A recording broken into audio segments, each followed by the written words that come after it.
Apa hukum healing? Healing itu artinya orang sakit jiwa sedang berobat. Orang yang stres, depresi, dia mau sehat, pergi ke puncak Lawang, naik ke atas nengok, dia sedang healing supaya sehat. Itu asal kata healing. Sekarang diartikan orang healing jalan-jalan. Lebih bagus pakai yang zaman saya kecil dulu, tamasya. Orang sekarang nggak mau pakai tamasya karena dianggap jadul. Padahal yang jadul itu yang betul. Tamasya diambil dari bahasa Arab, masya, jalan. Tamasya, berjalan-jalan. Itu yang betul. Kalau healing itu penyembuhan sakit. Karena memang orang banyak sakit sekarang. Di kantor sakit, di jalan sakit, akhirnya itulah. Kau kemana? Healing. Ayolah penyembuhan. Pergilah, mudah-mudahan sembuh kau balik nanti ya. Jalan-jalan dan sampai bermalam tanpa mahram. Tidak boleh perempuan keluar rumah tanpa mahram. Tak boleh. Saya tak punya anak perempuan, tapi saya punya keponakan perempuan. Tak boleh pergi. Sudah kelas 2, kelas 3 aliyah. Tak boleh pergi. Pondok ke rumah saja tak boleh. Ayahnya, saya walinya. Saya abang ayahnya, saya wali. Ustazah tu perempuan adik-beradik 4. Kakaknya 3, dia. Tidak boleh camping pramuka, tidak boleh jalan-jalan, tidak boleh nikah, undangan, pesta pun tak pernah dibawa main. Makanya waktu nikah banyak tamu tu, oh ada anak gadis kau katanya. Untung tak dibawanya, kalau dibawanya kan diambil orang tu. Apalagi untuk saya. Jadi anak perempuan jaga di rumah. Khawatirnya anak kita baik, orang jahat. Membiarkan anak perempuan berjalan-jalan itu sama macam kita bawa sepeda motor. Bawa sepeda motor ini tidak selamanya kecelakaan itu karena kita jahat. Kadang kita udah baik-baik, gigi satu aja tak pernah. Ditabrak orang di belakang. Orang jahat. Lagi orang sekarang jahat macam-macam. Maka kalau mau keluar kota, ada acara, ada mahram, abang, adik, ayah, atuk. Apa hukumnya seorang guru menerima komisi dari kepala sekolah? Uang ini bersumber dari penjualan seragam sekolah, buku. Dia mendapatkan itu karena jabatan. Menurut hukum negara namanya gratifikasi. Menurut hukum Islam namanya ghulul, kecurangan.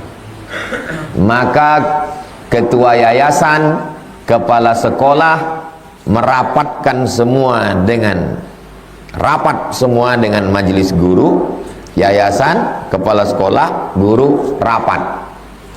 Kita ini pendidik sudah dikasih gaji. Gaji dari pemerintah dan gaji diambil dari potongan SPP murid. Maka kalau ada perusahaan yang datang kemari sales jual buku, dia kasih fee sekian, fee-nya itu dibagi rata semua. Kasih tahu juga sama perusahaan-perusahaan buku, percetakan, penerbit. Di tempat kami ini sistemnya begini Bapak Ibu. Berapapun yang kalian masukkan kemari, duitnya mesti dibagi rata.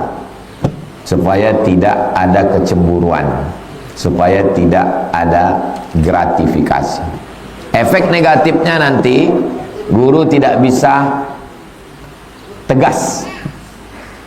Buku salah cetak, kalau dia tidak dapat duit, tajam matanya. Ini salah nih, halaman sekian sobek ini. Nah, tapi kalau udah dapat, kabur nih. Komplain murid itu pula kena amuk. Bu, ini bukunya kok hilang Bu. Memang begitu.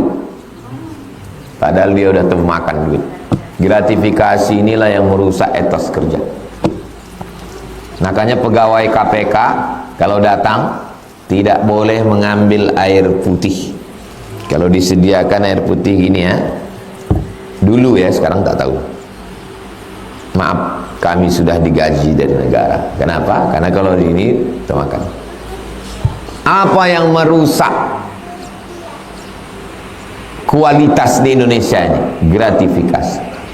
Sebelum dapat gratifikasi, pemeriksa-pemeriksa itu, inspektorat, badan pemeriksa keuangan, tajam matanya. Ini kenapa begini? Ini kenapa begini? Ini kenapa begini? Begitu udah dapat lempuk durian, sama kain songket, sama tanjak, ini agak sedikit masalah, enggak apa-apa. Hancur semua kualitas.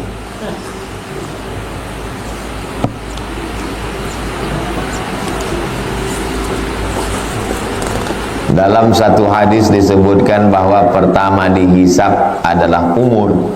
Inna awwala ma yuhad la tazulu qadama 'abdin, tidak bergerak kaki anak Adam hatta yus'al, sampai dia disoal. Yang pertama disoal an umrihi fima afnah, umurnya kemana dihabiskan. Yang kedua an ilmihi fima amil, ilmunya sudah diamalkan atau belum. Yang ketiga an malihi min aina iktasabahu wa fima anfaqahu, hartanya dapat dari mana dipakai kemana. Yang keempat an jismihi fima ablah, badannya dipakai kemananya. Tapi dalam hadis lain bahwa yang pertama ditanya adalah solat. Inna awwala ma yuhasabul bil abdu yaumal qiyamah salatuhu. Yang pertama kali dihisab nanti pada hari kiamat adalah solatnya. Kontradiktif hadis ini Pak Ustadz. Karena banyaknya hadis kontradiktif, maka ulama menulis kitab namanya Mukhtaliful Hadis. Kalau di Usuluddin ada satu mata kuliah khusus, nama mata kuliahnya Mukhtaliful Hadis. Yang pertama kali menulis kitab Mukhtaliful Hadis Imam Syafi'i. Hadis-hadis yang kelihatannya ikhtilaf, sebetulnya tidak ada ikhtilaf. Termasuklah tentang hadis mana yang pertama kali nanti ditanya, apakah sholat atau umur. Maka ketika kita berdiri di padang mahsyar, kita dalam keadaan tegak, kaki kita tidak akan bergeser sampai ditanya Allah SWT an umur, tentang pribadi diri kita. Yang pertama ditanya adalah umur. Tapi kalau tentang ibadah, sholat, zakat, puasa, haji, umroh, zikir, baca Quran, maka yang pertama ditanya adalah sholat. Sholat yang dimaksud dalam hadis itu innama awwala ma yuhasabu bil abdu yaumal qiyamah sholatuhu, maksudnya seluruh ibadah yang mahdoh yang pertama ditanya adalah sholat. Tapi kalau tentang seluruh nikmat, yang pertama ditanya adalah umur. Tak ada kontradiktif. Yang pertama masuk Islam sebetulnya Abu Bakar atau Ali atau Khadijah Pak Ustaz. Kata buku ini Abu Bakar, kata ini Ali, kata ini Khadijah. Tiga-tiganya betul. Loh, kok bisa? Yang pertama laki-laki masuk Islam Abu Bakar. Yang pertama perempuan masuk Islam Aisyah. Terus Ali, yang pertama masuk Islam anak-anak belum akil balik. Oh, bulat. Apakah orang munafik itu kekal dalam api neraka? Innal munafiqina fid darkil asfali minan nar. Orang munafik itu di dalam keraknya neraka. Jadi neraka itu susunannya ke atas, bukan ke samping. Neraka ke atas, yang paling panas yang paling bawah, apinya di bawah. Nah, orang munafik itu letaknya di mana? Fidarkil aspal, bukan aspal, itu aspal itu artinya yang paling bawah. Apakah kekal dia di dalam? Yang kekal di dalam neraka itu hanya orang kafir. Adapun orang tidak kafir, selama dia mengakui ada Allah, Nabi Muhammad Rasulullah, walaupun imannya sebesar biji sawi, sebesar tai coro, ada imannya, maka dia tetap masuk surga. Tapi udah diobok-obok lah dalam neraka itu. Sedangkan kita ini, makanya jangan minta surga. Jangan minta surga, karena semua umat Nabi Muhammad pasti masuk surga. Tapi mintalah selamat dari neraka, karena tak semua umat Nabi Muhammad selamat dari neraka. Saya minta surga, nggak apa-apa minta surga. Ini ungkapan. Jangan minta surga, karena semua umat Nabi Muhammad masuk surga. Tapi mintalah selamat dari api neraka, karena tak semua umat Nabi Muhammad selamat dari api neraka. Boleh untuk update status yang ini. Atau pada akhirnya akan masuk surga semua orang beriman kepada Allah, kepada Rasulullah, akhirnya masuk surga. Nanti di tengkuknya ditempel mantan penghuni neraka. Jadi kalian kalau udah masuk surga, menengok tengkuk orang aja lah kerja kalian. Oh. Apakah munafik itu ada tingkatan-tingkatannya? Ada. Munafik kelas ekonomi, munafik kelas VIP, munafik kelas VVIP. Ada yang agak-agak munafik sedikit, ada yang munafik betul. Lain sembahyang sendiri sama sembahyang depan orang ramai, itu munafik. Tapi munafik kelas-kelas KW 9 lah. Sendiri sembahyang cepat, tapi kalau tahiyatul masjid di masjid Yasin loh kan pertama. Kenapa pula beda? Yang menengok kita kan Allah yang sama. Apakah malaikat itu berjenis kelamin laki-laki dan perempuan, Pak Ustadz? Malaikat itu tidak disebutkan jenis kelaminnya, apakah laki-laki atau perempuan. Perkara malaikat adalah perkara sam'iyat yang didengar. Kita tidak boleh berijtihad di situ. Jadi yang berijtihad itu dalam masalah fikih, masalah halal, haram, makruh, mubah. Adapun masalah malaikat itu jenis kelaminnya apa, sam'iyat. Asal tak ada dalil, tawakkuf, diam. Tak ada dalil, maka diam. Tapi kalau dapat ada ayatnya, ada hadisnya, baru kita boleh. Cari Sahih Bukhari, Sahih Muslim, Sunan Abi Daud, Sunan Nasai, Sunan Tirmidzi, Sunan Ibn Majah, Muwatta Malik, Musnad Ahmad bin Hanbal, tak ada. Maka kita diam, tawakuf namanya. Karena ini masalah sam'iyah yang didengar. Apakah anggur fermentasi termasuk haram? Karena di dalamnya tidak ada alkohol. Blender itu anggur, saring airnya, masukkan ke dalam botol, tutup, biarkan 3 hari, 4 hari, seminggu, bebuih dia. Maka otomatis muncul satu unsur di dalamnya, namanya alkohol. Alkohol itulah yang haram. Tidak hanya terjadi pada anggur, terjadi pada nira. Pokok nira dipotong tangkai dahan, lalu kemudian ditampung, menetes dia. Habis itu masukkan bumbu-bumbunya, ragi, habis itu tutup, bebuih dia, berubah menjadi tua. Waktu nira itu belum. Beli anggur di pasar, habis itu di blender, saring, diminum, boleh apa tak boleh? Boleh. Belum muncul lagi alkoholnya itu. Alkohol itu baru muncul beberapa hari setelah itu. Apakah anggur fermentasi termasuk haram karena di dalamnya tidak ada alkohol? Siapa bilang tak ada alkohol? Ada di dalamnya alkohol. Apakah kalau sudah fermentasi dia berubah menjadi 100% alkohol? Enggak. Paling banyak minuman, nanti antum pergi ke supermarket yang ada alkoholnya, tengok 0,1, saya tak sebut produk ya, 1%, 3%, 5%. Cuman waktu untuk megang itu yakinkan tak ada kawan. Kalau ada di fotonya dari belakang, langsung di-uploadnya. Ngaji juga, minum juga. Coba tengok ingredient itu saja. Ada yang 1%, 3%, 5%. Paling tinggi vodka sama Budweiser 20%. Di atas itu kalau diminum bukan mabuk, mati. Niat mau mabuk, duit tak ada, dituang kopi campur spiritus. Spiritus itu alkohol.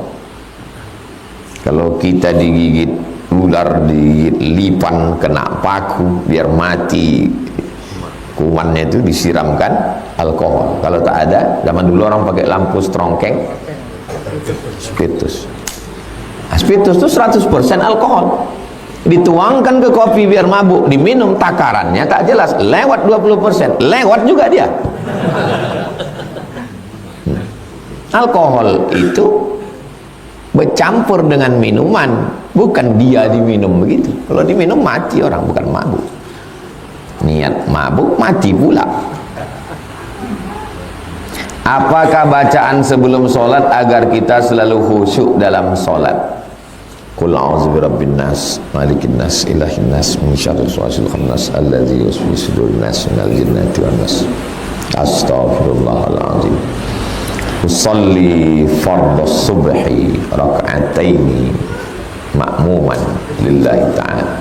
Saya salat subuh 2 rakaat fardu jadi makmum karena Allah. Dipasang dalam takbiratul ihram, Allahu Akbar. Bacaannya semua dilafazkan di mulut, jangan dalam hati, di mulut. Nafasnya diatur. Dengan mengatur nafas membantu kekhusyuan. Iftitah itu tergantung iftitah masing-masing. Tapi kalau iftitah yang saya baca itu bisa dibagi menjadi 4 nafas. Allahu Akbar kabiran walhamdulillahi katsiran wa subhanallahi bukratan wa asila.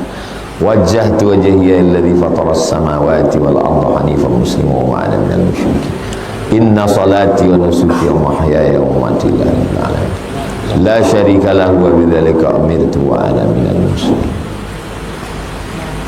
Setelah itu ta'awuz, minta perlindungan kepada Allah di setiap rakaat menurut mazhab Syafi'i.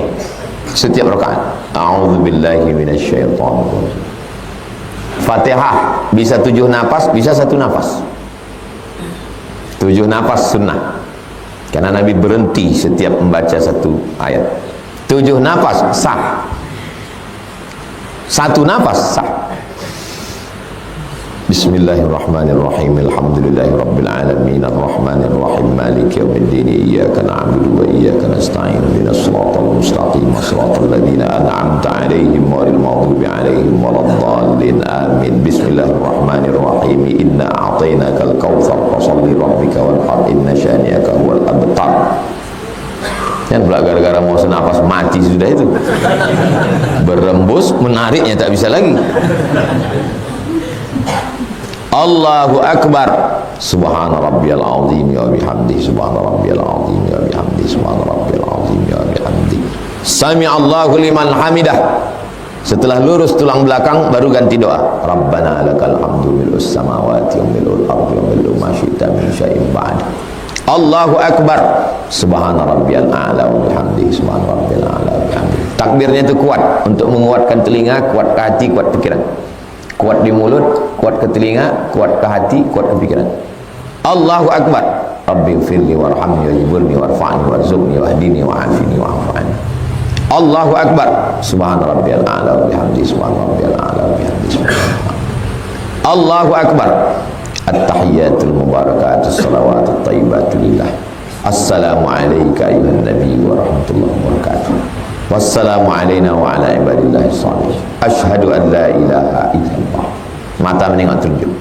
Wa asyhadu anna Muhammadar Rasulullah. Allahumma salli ala sayyidina Muhammad wa ala ali sayyidina Muhammad kama sallaita ala sayyidina Ibrahim wa ala ali sayyidina Ibrahim. Allahumma barik ala sayyidina Muhammad wa ala ali sayyidina Muhammad kama barakta ala sayyidina Ibrahim wa ala ali sayyidina Ibrahim fil alamin innaka Hamidum Majid. Cukup. Tapi kalau mau lanjut Allahumma ighfir li ma qaddamtu wa ma akhartu wa ma asrartu wa ma a'lantu wa ma asraftu wa ma anta a'lamu bi minni antal muqaddim wa antal muakhir la ilaha illa anta subhanaka inni kuntu minadh dhalimin. Minta perlindungan dari 4. Allahumma inni a'udzubika min adzabi jahannam, min adzabil qabri wa min fitnatil mahya wal mamat, min syarri fitnatil masih dajjal. Tutup dengan doa penutup. Allahumma a'inni ala dzikrika wa syukrika wa husni ibadatik. Ada hajat-hajat, bacakan sebelum salam. Kalau tak bisa bahasa Arab, di mulut, jangan dibaca di mulut, dalam hati. Lama kali kau tasyahud tadi. Iya, skripsi gue ini tak selesai-selesai juga. Assalamualaikum warahmatullahi. Pakai rumus ini, insya Allah khusyuk. Jaga di awal, lafazkan niat menguatkan hati, masukkan ke dalam takbiratul ihram, dibaca semua bacaan itu bersuara, diatur nafas, hati itu dijaga, agak belok dia larikan lagi, agak belok dia larikan lagi, agak belok dia larikan lagi. Sama macam orang bawa motor, mau ke Sungai Siak aja dia, dibawa ke bengkel, rupanya mesinnya mesin speedboat.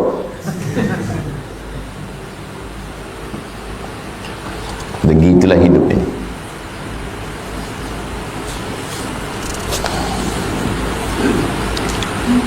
Bolehkah jika seorang laki-laki minta nomor HP perempuan dengan alasan untuk ta'aruf dengan perempuan? Karena laki-laki ini mengaku sudah paham dengan ta'aruf secara Islam, dan si laki-laki ini merasa tidak masalah kalau ngobrol lewat HP. Al-aslu fil asya' al-ibahah. Hukum, segala hukum adalah mubah. Asal hukum bukan haram, mubah. Kapan dia jadi haram? Illa ma dalla alaihi dalil. Kalau ada dalil yang mengharamkan baru haram. Jadi di Quran, hai orang beriman, janganlah kamu simpan nomor HP orang. Ada? Tak ada. Dalam hadis pun tak ada, ijma' pun tak ada, qiyas pun tak ada. Lalu haramnya itu dari mana? Dasar pengambilan hukum dalam Islam 10. Quran, hadis, ijma', qiyas, syar'u man qablana, qaulus sahabi, istihsan, istishab, urf, saddud dzari'ah, menutup pintu.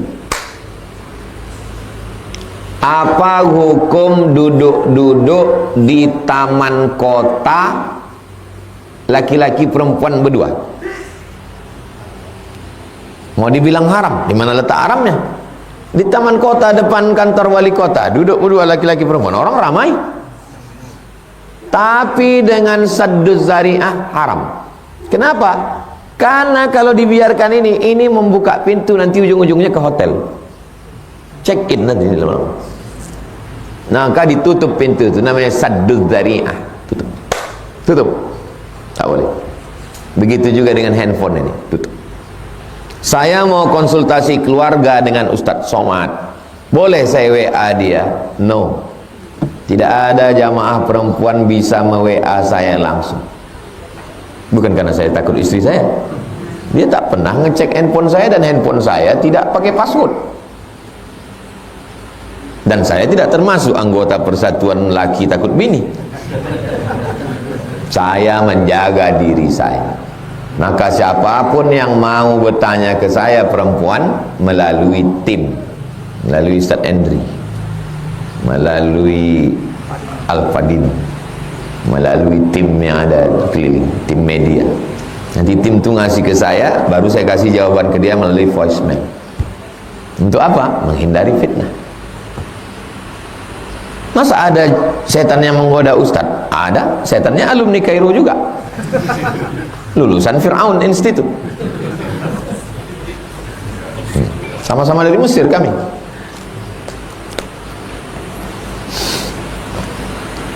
Jangan merasa lebih pandai dari setan.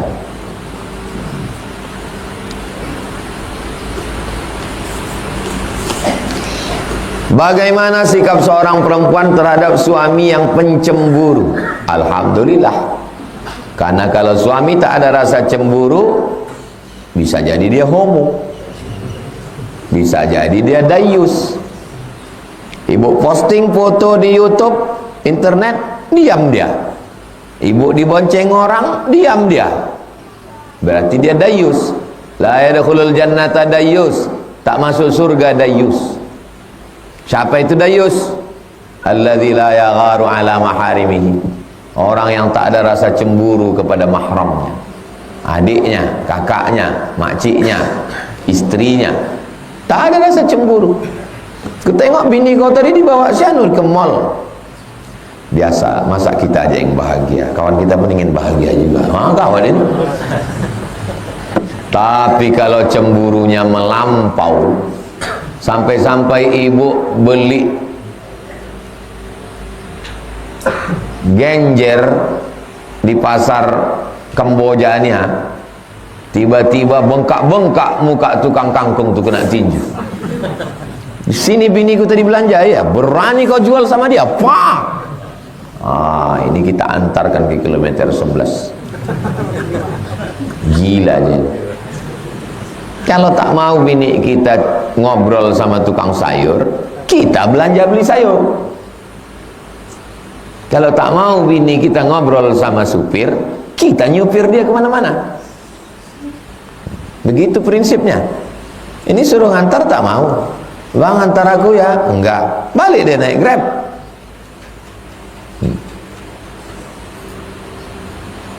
Itulah kajian kita subuh ini. Mudah-mudahan bermanfaat untuk kita, untuk umat semua insyaallah. Amin ya rabbal alamin. Ala hazihi niyah, untuk niat yang baik-baik. Al-Fatihah. A'udzubillahi minasyaitonir rajim. Bismillahirrahmanirrahim. Alhamdulillahirabbil alamin. Ar-Rahmanir-Rahim. Maliki yaumiddin. Iyyaka na'budu wa iyyaka nasta'in. Ihdinas siratal mustaqim, siratal ladzina an'amta 'alaihim, ghairil maghdubi 'alaihim waladdallin. Amin. Rabbana ighfir lana dzunubana, ampunkan dosa kami, wali abaina, ayah kami, wali ummahatina, emak kami, wali azwajina, pasangan hidup kami, wali dzurriyyatina, anak cucu keturunan kami, wali man hadarana, semua yang hadir dalam majlis ilmu ini, wali man syarakana, semua yang ikut kajian subuh ini langsung maupun tak langsung. Allahumma tahhir qulubana, sucikan hati kami. Anzilis sakinata fi qulubina, turunkan sakinah ke dalam hati suami, anak-anak, sehingga keluarga kami sakinah mawaddah warahmah. Allahumma arhamna, turunkan rahmat kasih sayang-Mu untuk kami. Allahumma arzuqnal istiqamata ala syariatil gharra, berikan kami istiqamah dalam iman dan Islam. Waqtim bisalihati a'malana, tutup umur kami dengan husnul khatimah. Wafiq ulata umurina, pemimpin-pemimpin kami condongkan hatinya menolong agamamu dengan kekuasaannya ya Allah. Allahumma jma'na ma'al habibil mustafa fi jannatikal a'la. Sebagaimana engkau kumpulkan kami subuh ini mengkaji hadis-hadis nabimu, kumpulkan kami nanti di surga jannatul firdaus bersama Nabi Muhammad sallallahu alaihi wasallam. Rabbana atina fid dunya hasanah wa fil akhirati hasanah wa qina azabannar. Wa sallallahu ala sayyidina Muhammad wa ala alihi washabbihi wasallam. Walhamdulillahirabbil alamin. Taqabbalallahu minkum.